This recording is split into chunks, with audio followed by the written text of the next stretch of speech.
I dove into the world of marketing and how do you tell your story in a digital space. Everything that we do, everything that you do, there's some form of motion, there's some form of movement within that, and that is dance. There was such a negative, notion on boundaries, and I'm really learning that it's healthy.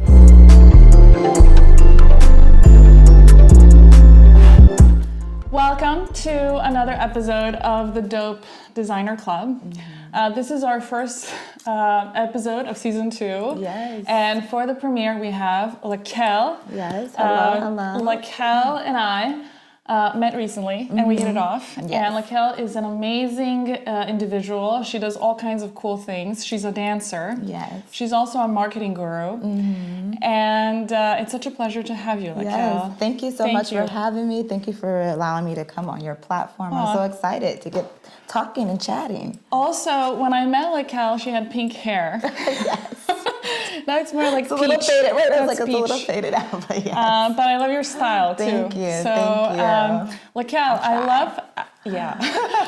I love to start these conversations just going back to your childhood. Yeah. It's not therapy, but I feel like you're obviously a very creative person. Yes, I think I am. Just the way you look, the way you appear. You're such a people person. Yes. And I think that does actually come from your childhood. So It tell me a little bit does. about you and your family. Yes. And Well, I grew up in St. Petersburg, Florida, so I'm a Florida doll. Yes, we have alligators, crocodiles, all the things. But I grew up, myself and my older brother, my mom and dad. My dad was in the Navy. And, just traveling, coming from a big family, friendship things were like a huge part of my life. And my mom and my parents just really exposed me to dance, to track and field, to so many different activities. And being that I came from a huge family, it really just surrounded me in so much love. So I feel like I carried that throughout my entire life, throughout my journey of life. And it's just been an asset to me. It's, brought me into client experience. It's brought me into the marketing world. It's brought me into my dance career. So being able to have that example and those implications in my life was so great and just so close. We're such a close we're also family. sitting very close. Yes, it warms my heart. It warms my heart. But LaQuelle, so you come from this big family. Yes. And obviously, I don't. I come from a small family, Yes. and I was an only child up until I was 11, and then I got my brother. Nice. But I think that would have been just such a dynamic, fun place to grow up. Yes, it was and so you guys much still fun. keep in touch, right? Yes, we have a text thread. So we have a group of 16 and we have a group of 14. So the 14 is the younger generation. I feel like I'm borderline, so I go in both threads. And then the 16, we have our more seasoned group. So we get to kind of, keep in touch with everybody. I reside in Los Angeles, so being able to still have those family ties. So we get to see what's going on in everybody's life, say happy birthday, really celebrate each other. And it helps those of us that's traveled or live in a different state. It helps us keep that same family knit contact. So it's been really great just to be able to tap into my family when I need them through a quick text. So. That's lovely. Yeah. I love that. And so tell me, how did you get into dance, and what kind of dance is it? I love dance. Yes. Yeah. Ever since I was younger, I would go to family functions. We're huge on family dinners every first Sunday. So I would hop from my mom's side of the family to my dad's side of the family, and there was always a dance competition. And I had to win every single time, hands down. So I would watch shows like Star Search, all the things. So I was I'm gonna be this amazing dancer, and I would just start dancing in the living room. And it's carried me through middle school, elementary, high school, through my college years. I was able to reside in New York City. I toured. I danced with a company called Soul Movement, trained under Garth Fagan, went to the Alvin Ailey School. So many different things. So what type of dance is this? Is it I modern? do everything. Yeah, modern. I trained in ballet, African dance. Shout out to Jay Henson, Dudu that's so Dole. cool. Yeah, hip hop and everything. So it was just a part of my community. community, a part of my life that every child in our family, they go through. We do this huge show called Chocolate Nutcracker, which is a huge community show, and you experience every form of dance, from ballet to hip hop to jazz to modern to swing. It's like the fun party, and it's a great thing, and it's really propelled my career and prepared me in the dance world. So yeah. Awesome. And so I feel like for you, like, you know, if you think about a dance, it's like an expression of joy, an expression of life, you know? I wanted to ask you also, back to these, I don't know if it's a competition or a festival of dance that you mentioned. Is it happening now? Or? Yeah, it still goes on. So every December in St. Petersburg, Florida, I see. normally at the Mahaffey Theater, Jay Henson, who is the creator, she will host the Family Blessing, and it stemmed from Chocolate Nutcracker, and then, you know, we just carried the journey along. And so the Family Blessing happens December for the holidays, and it's just a beautiful show where everyone comes from the community, whether you've trained in dance, whether you have an inspiration. Do they have something like that in LA? They do have something like that in LA. I'm not sure of like the name of it, but I do know that there's a lot of community dances that happen here too. So yeah, very fun time. It's very family oriented. So it's like my foundation as well. I love that. I love that. So back to dance. So dance, it's like, it's such an interesting like art form. Yes. To begin with. It's not something you can capture and bottle up. It's a and lot. then, you know, like sell or enjoy afterwards. It's something that you have to experience yourself in your body. I always tell people it's my second communication. Like when you don't know what to say, when you don't have the words, like dance is able to be that storyteller for you. And when you have an audience in front of you, you're able to tell that story to your audience, and they can walk away with their own form of expression, right? Because there's no words. It's about the movement and then the intention that goes behind those movements. So like for me, whenever I dance, I always tell, you know how like Beyonce has Sasha Fierce? I don't know who I am, but I'm fierce. So I step into that realm and I just tell my story. Like if I'm having a bad day, if, you know, I feel so much joy, it comes through my movement. So I love that. So where do you dance? Like where do you dance? Like, do you dance in the kitchen? Yes. On the stage? All over my house. All over my house. Every once in a while, I hit the stage. I get a call like, hey, are you available? So I'll hit the stage. But all over my house, I'm now like working with dancers, training them, helping them to develop and become a business entity as well. So I'm constantly surrounded by it. And, you know, I hung up my dance shoes every once in a while, but I pull them out too. So I love that. I love that. I also feel like that, you know, there's a lot of people out there that, you know, their day-to-day job might be like accounting or like, or, you know, engineers. But like, I think we're all creative, you know, and we all have that base. And I feel like dancing and dance in general, let me give you a little bit of background. When I was in high school, my best friend, she went to ballet school. So she went to this school, regular school, but then she went to this school where she actually ended up becoming a prima ballerina back in Serbia. And so she would pull me and take me to all these like dance things, and I've seen a lot of dance. You have a two-step in there too. You have a two-step. I'm not sure about that. Like, but in general, I feel like it's also like a different type of thinking. Yes. You know, like and as creatives, I think we have access to this additional like dimension of like, you know, solving problems or expressing ourselves through dance or you know, paint or whatever. It's not just visual arts. I think creativity has so many different forms, and I think what's so special about you and your form of creativity is movement. And it's ephemeral. But it's also, it can be applied to so many things. I totally agree. I always believe every individual is multidimensional, and I think everything that we do, everything that you do, there's some form of motion, there's some form of movement within that, and that is dance, right? Like you said, whether you're an architect, architect, whether you are an actual prima ballerina, like you are dancing and you are waving and creating those movements and motions in everything that you do.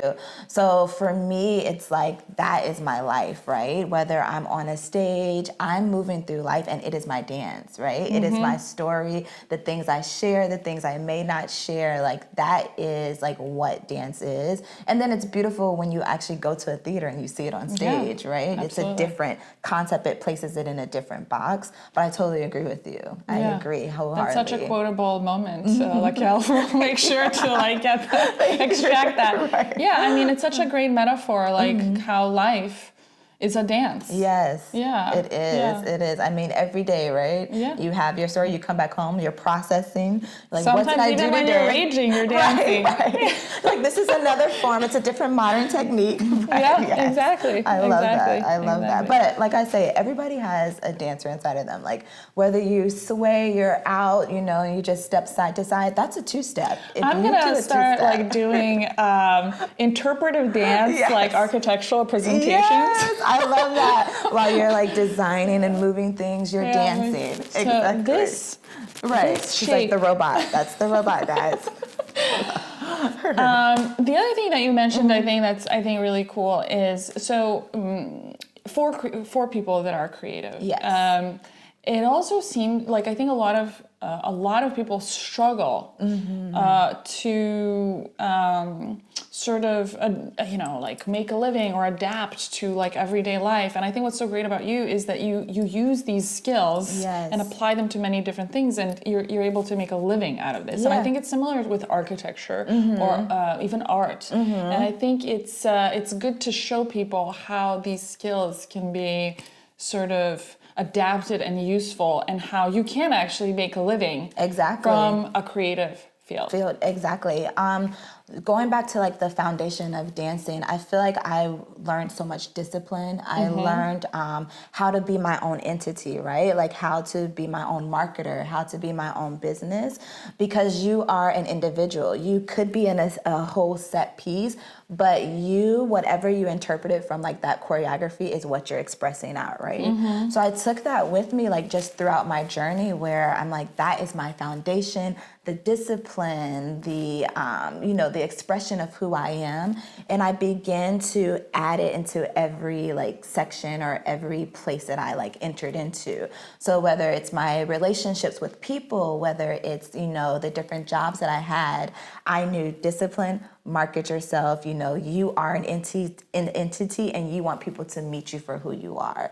So I totally agree. Like I just carried that throughout my journey, and then it's allowed me to set foundation, set principles in everything that I do, and then also monetize off of it. I love that. I love that. I think it's also what's I think specific about dance. And I'm sorry that I'm going really deep into just dance. Like we have other stuff to talk about. But I also what I love about dance is that you have to be present in your body. I think also like nowadays, especially with technology and we're all in front of our screens and on our phones, we're out of ourselves. We're out of our bodies. Yes. A lot. Too much. Yeah, dance like. It is because, like you said, being in tune. So there's times I tell people all the time, I can feel when I'm getting sick. I can feel when I'm like, okay, you've done too much. Like you need to pull yourself back, because I'm so in tune with myself and as a whole. And it's just helped health-wise.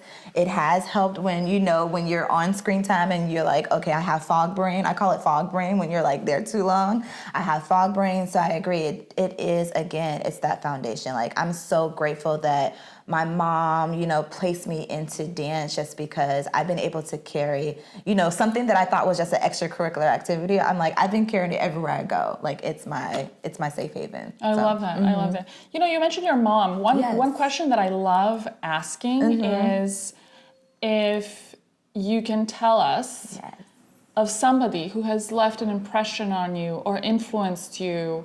It can be a mentor or teacher or anybody from your life, anybody that like pops, and why. Look, when you ask that, I have so many like specific faces that come to mind, I'll do 3. So definitely my mom. Like my mom is, the first encounter Moms are of the a best. woman. Okay. I know it's the first Look at the encounter of camera. a woman. My Mom, mom, I love Carlisa, you. we love you. I love you so much. And it was like my first time being able to see the impression and being able to see the amazing, woman that she was and her strength and her courage. So that was like my example, right? It's like, oh, if I want to aspire to be anybody, I want to aspire to be my mom. Hello, I'm her getting mini-me. goosebumps. I'm like, if you look at my mom, we look just alike. So thank you, Mom. Yeah. But yeah, she Mom, was you just, did well. right? Thank you. I literally had this conversation with her the other day, and we were crying on the phone because as an adult, I'm like, thank you. Like, you never know the sacrifices that your parents go through, how they're overcoming, how they may place themselves on the burner. And like, as I've gone through life, I'm like, wow, my own traumas, my own things. I'm like, wow, my mom was amazing. And I had to let her know, like, I appreciate you. So she's definitely like someone that every day I'm in wow. And every day I look in the mirror and I'm like, I am Carlisa Mills, and it freaks me out every day, but I'm so grateful. Yeah. And then second, like I've come from a great circle of friends. I have 3 best friends, Danielle Green, Watson, Martina Seitz, and then Sir Brock. They have been my groundbreakers. Like when I couldn't see myself, they saw the greatness in me. And it's like to experience love like that is like, oh my gosh, like that is the epitome of like love that I look for in friendships, that I look for in my relationships. And I'm so grateful. We've been best friends for over 20 plus years. Wow. I've known them since 2nd grade. It's like a lifer. It's a lifer. They can't go anywhere. They are stuck with me in their back pocket, okay? Good. And so that has like been another like asset to my life. And then also my brother. My brother is a pastor. His name is LaQuelle Mills. And I just always looked up to my brother. I thought he was the coolest kid on the block. If he got a stain on his shirt, he had to go change his old outfit. So I was like, oh, he's a fashion dude, like just so cool. And I always aspired to be in my brother's like shadow, but my brother always pulled me into the forefront. And I think that was something that helped me to like know who I am and to help me like shine as I experience life myself. Because as silent as he is, it's like my brother is a huge supporter, and he's just always been an example of like greatness, someone who's wise in their thinking and the choices that they've made. So I just am so grateful for them in my life and my family. There's so many examples in my family. Auntie Giselle, Robin, like there's so many people. I love that. Yeah. I love that actually, like what you're explaining is like your tribe. Like, and we all need like a tribe, yes, and a support system and yes, community. And we'll get to that more as we move on. The other thing I think that's really cool that you mentioned is your brother. It's nice to have people that you can look up to at any stage in your life, and to hang out with those people. Exactly. You know how they say like you're the average of the 5 people you hang out with. Yes, most, and it's so true. Like, so it's important to be with people that are sort of slightly ahead of you. Yes, because they help you to. Exactly. I'm a progressive person, so it helps you to, move through life. You move forward. Exactly, Yeah. and they come in wherever so many you different are, ages. you can always do better. Yes, I agree. There's no stagnant here. Exactly. Yes, you gotta move. You gotta move. You gotta dance. You gotta dance. Yes. Good. And the other thing I think that you mentioned is you come from a very spiritual family. Yes, I do. Do you want to talk about that? Yes. My faith, I'm a Christian, has been the foundation of my entire life. My great-grandfather was a pastor. My grandfather was a pastor. My brother's a pastor. My great-grandmothers, I was so blessed to know them. They passed. One passed at 99. The other one passed at 102. Oh, wow. So you have some good genes. I have some good genes. I'm going to live a long time. I'm going to be the Moses of this generation. So it was, just grateful to be able to see through generations how God was implemented in, our family, our lives. And that was it. Like I came and I was able to cultivate like my own relationship, my own spiritual relationship. And it's been amazing, and I owe it all to, you know, my family, and that's our history. You know, you go back to St. Petersburg, Florida, you mentioned the Turners or the Holmes. Everybody knows who we are, so I couldn't get away with anything. So yeah. Cool. I love that. I think there is a connection, me personally. Yeah. I think there is a connection between creativity and spirituality, and not to get like overly mystical or anything, but I always do. I always do get mystical. I feel like this like the spark that we have is divine. Yes. You know, and life. Yes. You know, it's like all kind of interwoven, and it's the same thing. I really. agree. So I think you are somebody like the minute I met you, there was just so much life about you. You know, like, and I think that's so important. Yeah. And I think it definitely sort of inspires others. It can inspire others. That's the goal. That's the goal. I hope I'm inspiring you all. Yes. But the last thing that I guess we were talking about is, you know, spirituality and creativity and how they kind of intertwine and connect. And I guess we left off like where, you know, we were trying to connect creativity with spirituality. Yes. There's a book I read called The Artist's Way, and there's a workbook that goes with it. But that was one of her foundations to the start of the book, was that our creator was a creator. And so from that, we all have creativity within us. And I think it's so true. I mean, if we look at the world around us, the place that we live in is art, right? It's just tangible to us.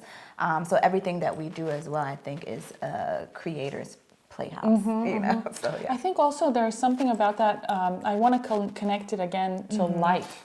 You know, whether you believe in God or nature or whatever. I think it's like just a different format, but it's the same thing.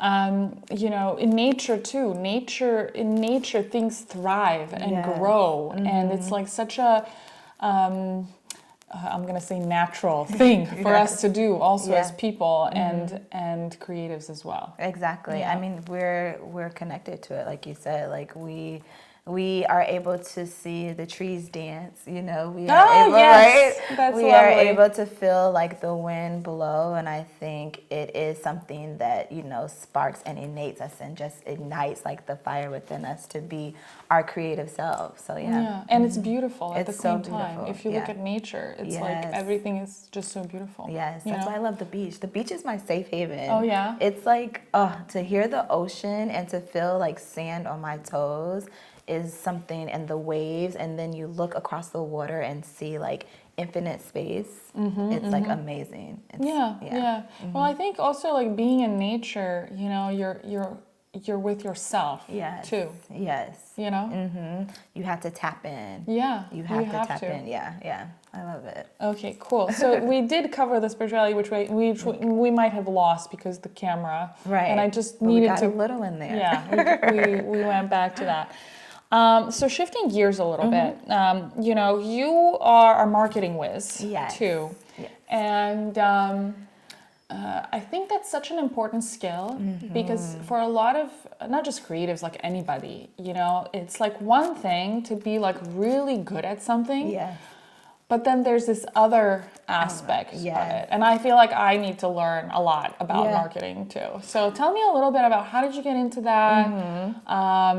What does that mean? What do you do with that? Yeah, of course. As I mentioned, you know, through dance and knowing like how to be my own business and how to represent myself, it intrigued like my business mindset. I went back to school to get my bachelor's and master's in internet marketing, and I felt it was a world that I fell in love with.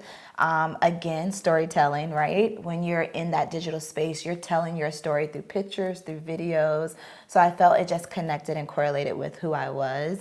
And just being able to help someone else get their vision out. I consider myself a visionary. So I see things in my head. You tell me something and I see like mouths. It's like, what are the old... Your mind's eye. Yes, and it's like the old videos that play where you see the stories just flashing through. So that's my brain.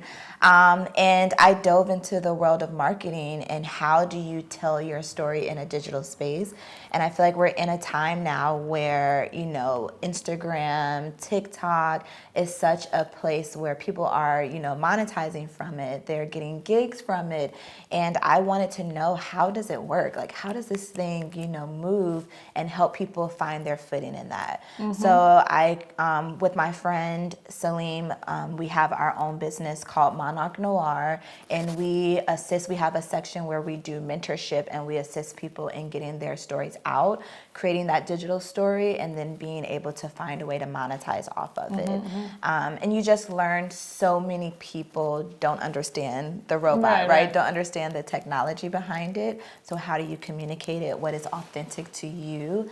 And then how do you share that with the world? So for me, instead of like maybe running away from a world that I didn't feel like was authentic to me, I decided to create stuff that I would feel would be authentic to me. Yes. Like this podcast. Yes. Well, no, that's so great that you said that, because it's the world of marketing. It's such a mind game, right? It's such a mind set that you have to change, because I think people have an idea of what it's supposed to look like, right? Like, what am I supposed to tell? It has to be perfection, like all the things. And we teach that it doesn't have to be like makeup. That. It's like a makeup tutorial. Yes, or like in your life. Or I don't know, clothes or bikinis or like sex sells. Yes, exactly. And that's like not my vibe, But instead of being like anti, I feel like we all need to, use this vehicle to express ourselves, whichever way. I chose a podcast. No, whatever. I agree, and I'm gonna sound so cliche. They say, there is a person that resonates with who you are, right? Right. And I always feel that anything that you put out there on social media, it is a part of you. It is a part of your authenticity, because guess what? You're doing it, right? Whether you fix it to look a certain way, whether you want to tell the story in a different narrative, it's a part of who you are. So it goes back to like our creative selves. And, we help to shape and mold it so that you're able to show up in that space every day, which is in a digital world, right? And everything that you do in your life can be, recorded, can be shared with an audience, can be relatable. So it's definitely like a mindset thing where we really work to change like the narrative and let people know, like, no, this is who you are. You just tell the story how you want to tell it. But guess what? The foundation, the principle of it is you. Yeah, no, I like that, and I almost wish more people would do it, and that's I think why I'm doing the podcast, because I think a lot of people are doing really cool, interesting things, working on amazing projects. We live in LA. Yes. It's a conglomeration of like genius, creative individuals that are really like shifting mountains, in their respective fields, whether it's, entertainment, but also, aviation. Like there's all these other industries like architecture, fashion, the nonprofit world, health and wellness. There's just like so many interesting stories and things. And for me, I'm an architect. I get to interact with people because I get to do their projects. So I learn so much about these different professions, and I think it's fascinating, I agree. And I think everyone should, have this, or at least use the Dope Designer Club as a platform too, to kind of like, let's show, what LaQuelle is doing. Let's show, but also to your point, we all, individually can also harness the power of the internet and all these different media. Media or mediums. Media. To tell our story. Yeah. Tell me something in your life. This is another question I love to ask. Okay. It's fun. I'm nervous. Tell me something that you're really excited about right now. What am I excited about? Oh, right now I'm excited about boundaries. Ooh, that's such a thing now. It's a thing. Like, I think there was such a negative, notion on boundaries, and I'm really learning that it's healthy, because when you set boundaries, you're able to show up 100% in the different places that, you go in the world and so forth.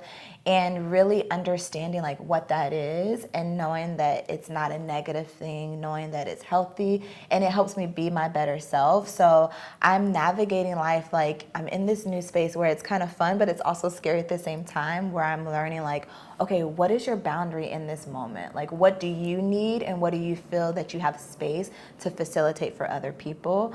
Especially being that I'm a people's person, that's my joy, right? To connect. I'm a connector. And I love that people feel comfortable to share their highs, their lows with me, but I also had to recognize within myself, like, what are you able to facilitate? Because just as you're having highs and lows, I'm having highs and lows as well. So how do you create a safe space but still provide like the boundary so that you're able to receive what you need? So I'm really excited for this journey, this chapter in my life, and, you know, putting up some boundaries there.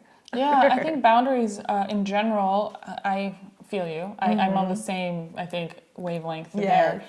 So I feel like the whole boundary, I guess, discussion is very much of the moment, you know? And I think a lot of us are struggling with boundaries these days. Yes. And especially if you're like a people person and a people pleaser, you can feel very exhausted. Drained and exhausted, yes, of course.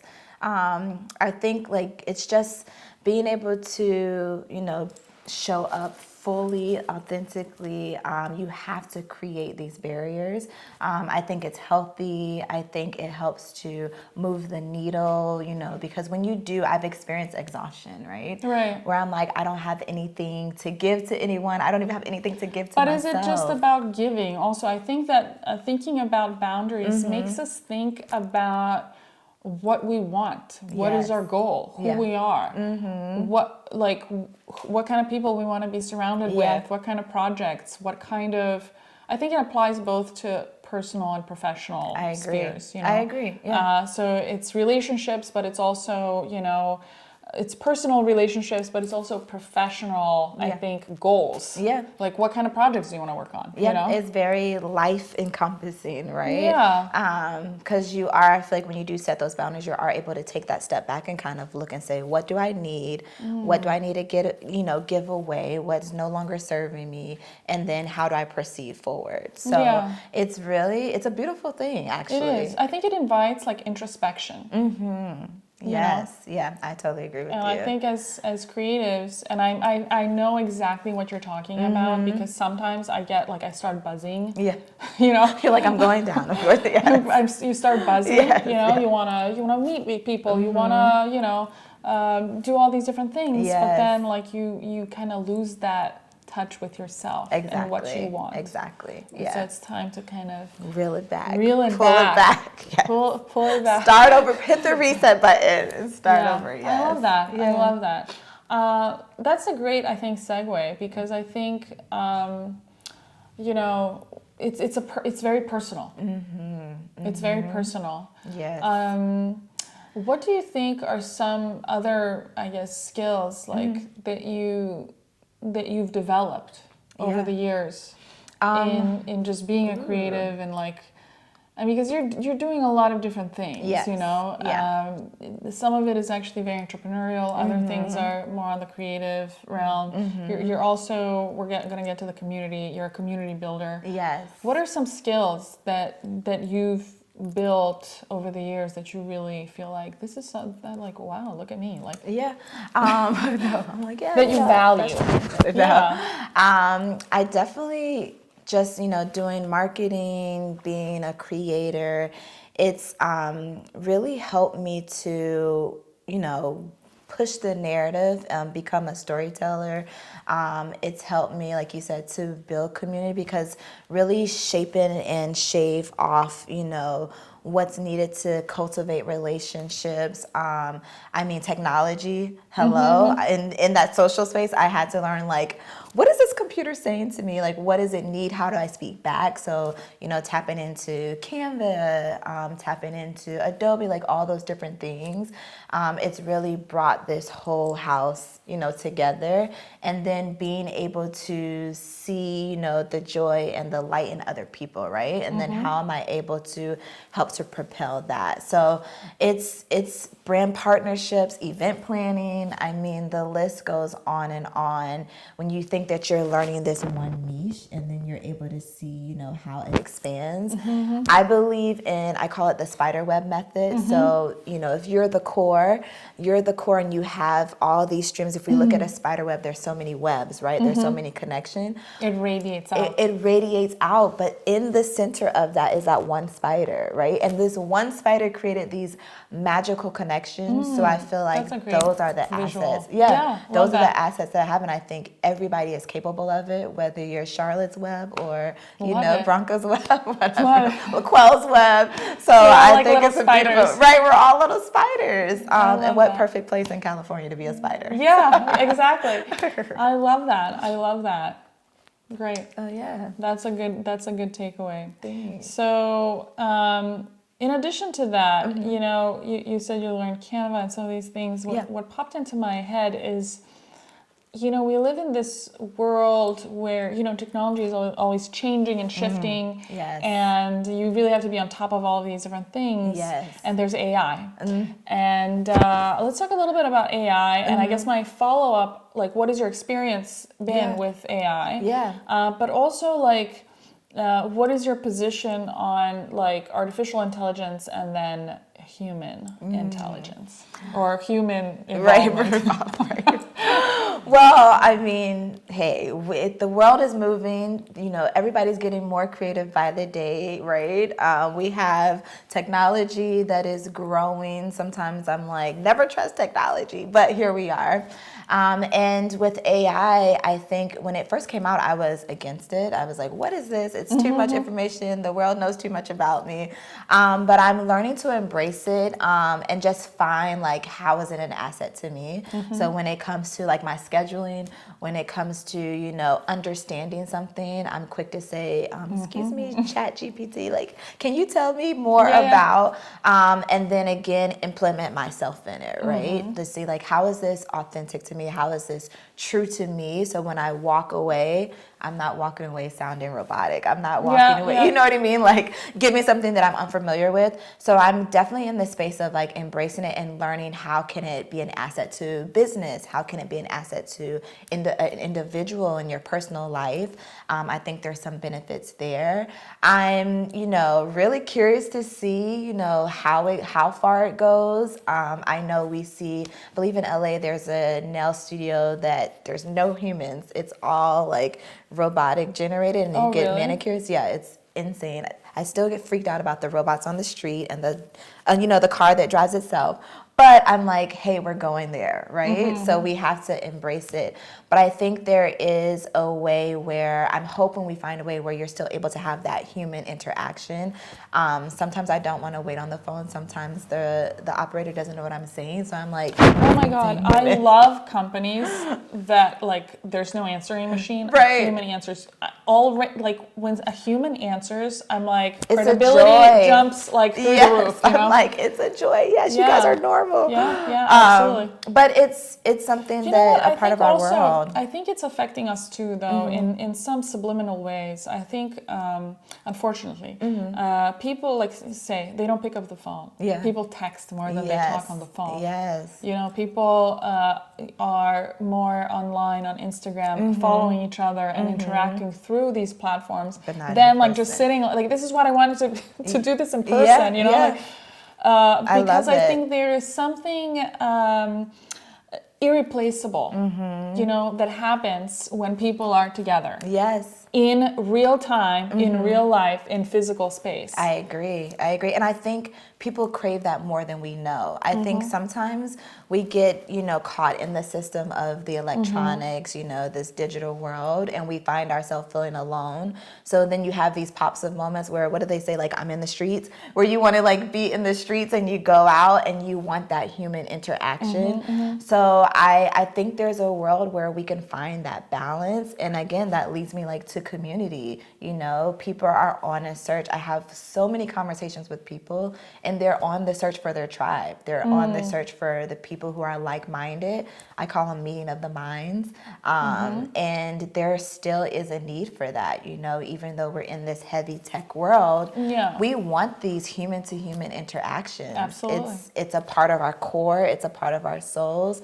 So I think it's something that, you know, will never leave, but I think we just have to navigate our ways to be able to find it and then to be able to implement it in our lives and in this digital, you know, in this world. digital world. Yeah, Absolutely. yeah. I love that. So you and I met at one of these like in-person events, which I think was lovely, and Thank you organized you for coming. it. Yes. And you did a great job. Thank you. So I think a big part of your work, like you said, is about building community. Yes. And I think you're really good at that, because I think, you know, now that I know more about you, you come from, you know, a big family, like your church community, like it comes so naturally to you. And, you know, how you mentioned, you know, the people that have influenced you and your tribe and all these things. I guess like we all have community. Do you think that community is, you know, after COVID, we live in a post-COVID world too. Do you think community is like sort of in danger? And what can we do to build community also? Yeah. I think I don't know if it's in danger, but I think it is a need. You know, like I feel for me, it's the life and breath. My friends will say that I have the biggest FOMO. So I think like that is just the principle, especially after coming out of COVID. And I think in order to do that, we have to get out. Like we have to have these moments, like the event you came to, and be able to have someone who may have that gift to, you know, connect people, to be able to be that resource for people to find their tribe or to find their community. But I think it's a need, and like you said, like that's my foundation. So I'm happy that, you know, we were able to instill and create this journey and start to embark on a friendship as well. But it's something that, you know, the endangerment of it is that people are struggling to find it, right? Because they have all the other devices that kind of get in the way. I think it's also like a lifestyle shift that happened even before COVID. I think COVID just kind of like was really the nail in the coffin. COVID was like, this is what. All right, go to your box. Don't come out. But even after COVID, you know, like I would actually, that's when I started about, you know, thinking about this podcast too. Like I feel like we're still in our boxes, and you really have to make a very decisive effort to get out of your box. So like my box, what is my box? My box is my profession, my clients, my daughter, my, you know, like all these things. And how do we break those barriers? How do we reach out? How do we do something new? How do we it's like, you need to, I think, to be truly creative, you really need to expand your life. You need to see other people. How do they live? What do they do? You know? Yeah. Well, think about, like, I feel like we're in a time where people are traveling more. People are connecting with nature more, just taking walks. These are wonderful things, And I think from that, it creates this vibration of, you know, wanting to interact, or even just in a simple hi. Like, I have become so conscious of walking down the street, and if I catch somebody's eye, I'm like, hi. You know, even though it feels awkward, I'm like, oh, hi, how are you? Like, were they looking at me? Were they not looking? You know, I have like that moment. And I think that's the way to propel that. I can't imagine that. Oh my God. Sometimes I think people are looking at me and they're looking past me, and I'm like waving like, oh my gosh, do I know them? And then I'm like, oh, you're looking to the person behind me. Got it. Yeah. No, I meant to say, like, you're just so communicative, you know, that I can't imagine that, you know, you would have trouble connecting with people. But I think that that's maybe a skill that people are losing. We're losing it. I mean, like, when you walk down the street or you're sitting somewhere, people don't approach other people. I think that people are just on their phones, on their goddamn phones. Especially, I'm looking at, like, I have a 10-year-old niece. I have one niece who's 10-year-old and one who just turned 21. What month are we in? Well, she's turning 21. And the generation, it's so like night and day. Like you see these kids who are in this bubble and they're so consumed in These are not TikTok. kids. I'm talking about adults. But I'm like, but it's crazy people. because it's like, yes, the adults are there too. You know what I Yeah. mean? So it creates this social anxiety. I think like in the children, we're able to see it more plain than adults because we want to tell ourselves that it's not true, but it's like it is true. And you see this social, anxiety, this awkwardness, like when you're out and you're like, okay, do I say something? Do I not say something? And I think it takes those people who are able to push past those, those boundaries when you're in a co-op space, when you're in a community-based space, to like speak up. Like I always try. When we met, I came over to you and I'm like, hi, like I had never met you before. Like I'm LaQuelle, and that is the way. And those people who have that in them, I'm calling you out and I'm asking you to speak up. Absolutely. To push the narrative. Get off your phone. Get off your phone. Get off your goddamn phone. Put Like it talk away. to somebody. Yes. And also like just in public, I think in public, in restaurants, like I look at. You go out on a nice day for a walk or shopping or whatever you're doing, people don't interact. It used to be, when I was actually on vacation, it was I just came back from Serbia and Croatia. We did actually interact with people. Nice. Like there were like, oh, look at that cute baby. You know what I mean? Like, or hey, like, can we join you? Yeah. People don't do that. People are Social. Yes. I was going to say the F word, but